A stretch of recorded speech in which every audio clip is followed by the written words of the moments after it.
Hello YouTube, Wes here checking in with a brand new episode of the Vinyl Survivor Show. I believe we're on episode number 196. Hope you're all doing well, having a great day, great night. This is the Vinyl Survivor Show where I talk about 10 albums from my inbox, let you know what I thought of each one, let you know whether they're going to be going to my permanent collection or whether they just weren't for me, and give you a bit of background on them, what I thought of each one, that kind of thing. So sit back, relax, and enjoy the show. First album we have here today is the debut solo album, or the debut album from Betty Davis from 1973, Miles Davis's wife.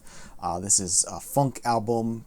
Betty Davis was known as a funk artist. This is the Vinyl Me Please reissue of this 1973 classic funk album by Betty Davis. Really good music on this. The gatefold. Just some lyrics and liner notes in the gatefold, but really nice Stoughton jacket that they did on this one, high gloss with the foil embossing there. And this is the art print they did for the album. I don't know if Vinyl Me Please is still doing art prints or not. It's been a long time since I've been a subscriber now. Did include a nice booklet with this one. Lots of extra sort of more modern liner notes that talk about Betty Davis as an artist and what this album meant, and her relationship with Miles Davis and all that kind of stuff. Also got a coloring sheet. And the album itself is on this silver and blue splatter vinyl. Really cool looking vinyl. Yeah, just really good funk type stuff. The album cover pretty much tells you all you need to know with this one. I'm not the biggest funk fan. I don't have a lot of funk in the collection, but this one is going to be a keeper for me because I think it's good, it's solid, and enjoyable, and I do like it. So that's the first one. It's going in the collection. Next up, we got a 12-inch single from John Lyden and Africa Bambaataa, Time Zone World Destruction Meltdown Remix. So this is early sort of hip-hop sort of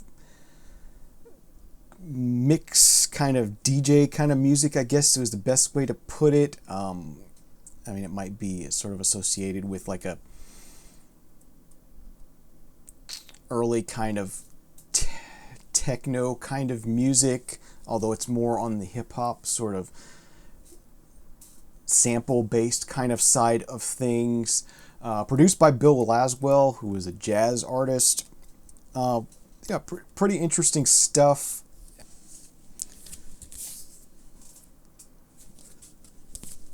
But being a 12-inch single, this is not going to be a keeper for me. But if you're into hip-hop and you want to hear some early sort of sample-based hip-hop kind of stuff, definitely one to look out for. This is on the celluloid label. So this 12-inch single, not going to be a keeper for me. All right, next up we got the 1966 release by the Rolling Stones, Aftermath, kind of an earlier release from the Stones. And yeah, I really like this one. This one has Paint It Black on it. Under My Thumb is on here. Just a great, blues rock album. If you're going to have some Rolling Stones, you got to have this kind of stuff. Really enjoyable. I definitely like this quite a lot. This is on the London label, a mono version of it. So Aftermath by the Rolling Stones. That one's a keeper. It's going to be staying in my permanent collection. All right, next up from 1983, we have Fatback with Is This the Future? Fatback are an electro disco kind of sounding group, or at least this album was kind of an electro sounding, this is 83, so it's well after disco, but it still has a bit of a disco with an electro kind of sound to it, a little bit of funk to it as well. I enjoyed this. It was a good listen, a good solid listen, but I'm not the biggest fan of this genre. I'm more into straight ahead electronic music, and I'm not the biggest fan of funk or disco kind of stuff. You know, not a bad album. If you like that kind of thing, you might like this. But for me, it just wasn't the thing. But not bad either. It was an enjoyable listen, but not going to be a keeper for me. This is on the spring label.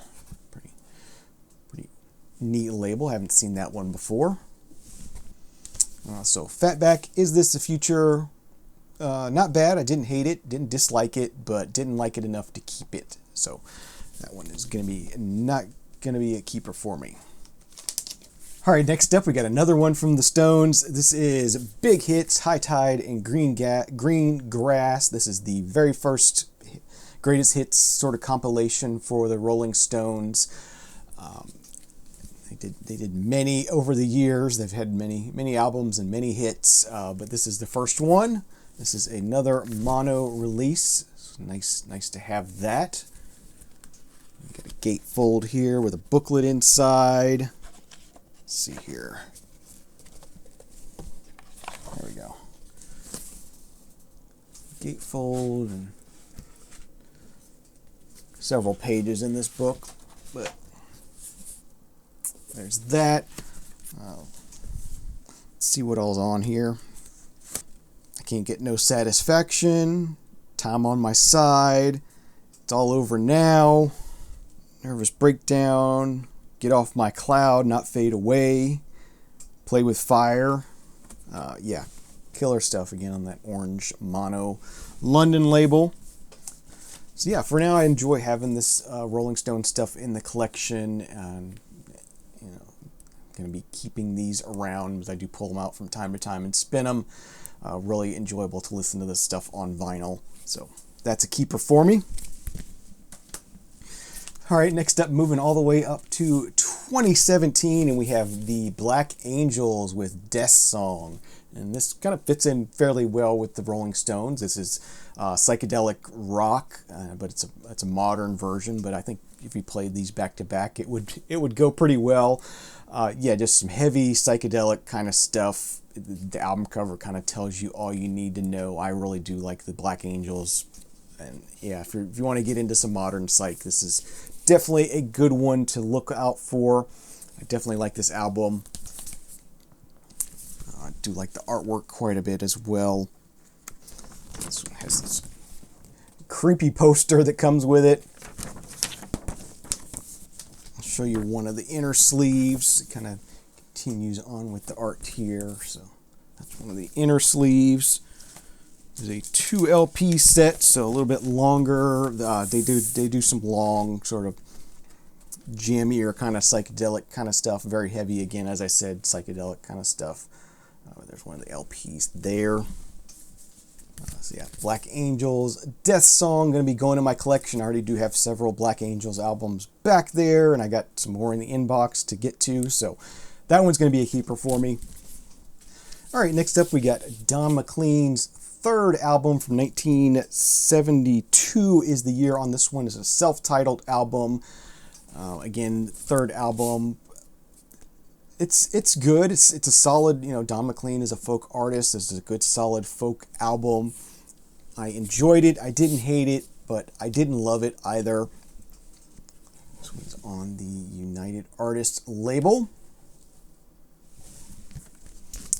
See, that's Don McLean, third album, self-titled, 1972.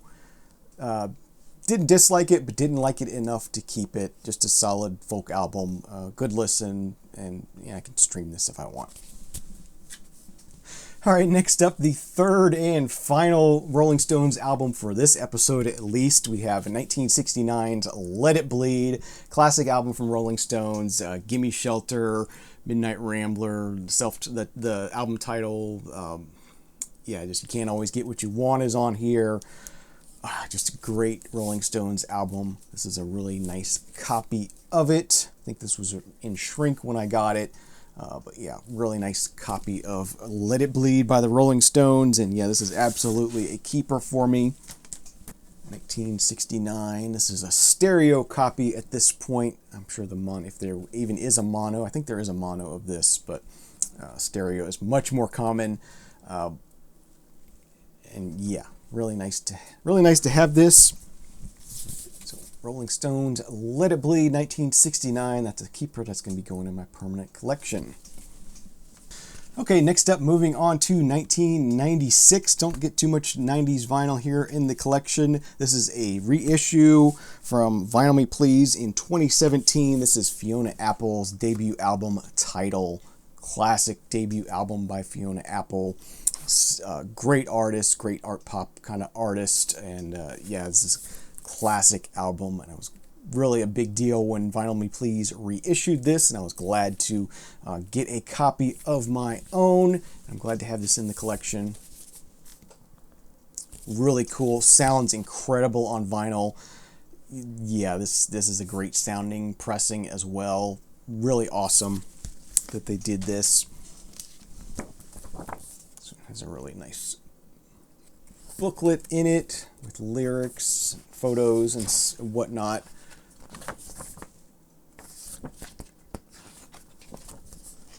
So that is nice. It's a 2 LP set on black vinyl. Custom labels there. And then the art print included is right there. So yeah, the Vinyl Me Please reissue of Fiona Apple's debut Title. Killer, and definitely going to be staying in my permanent collection. That's a really classic from the 90s, and a great reissue of it. So definitely something to seek out if you can. And last but not least, we have the 5th studio album from 1981 from the artist Ultravox, mid-year kind of new wave synth pop kind of group. Really good stuff here. Really enjoyable album. Not any kind of big standout hits on this one. Some great killer synth work, some great lyrics. Yeah, if you're into that sort of new wave synth pop kind of stuff, you're gonna dig this for sure. This one has a poster inside. I'll show that. Kind of a plain poster, not too much going on there, but that was nice. Another insert here with, I don't know exactly what this is, just a bunch of words. So it's kind of lyrics there, presented in an odd way. And then here is the vinyl, very difficult to read printing on the labels on this one. So that does it for this episode 196 of the Vinyl Survivor Show. About half of them survived. The Ultravox is obviously going in the collection. I do love that. So thank you very much for watching. Hope you enjoyed it. Leave me any comments you have down below. Which of these albums would you keep? Thank you again. Have a great day, great night. Enjoy some great music, and we'll see you again real soon. Cheers.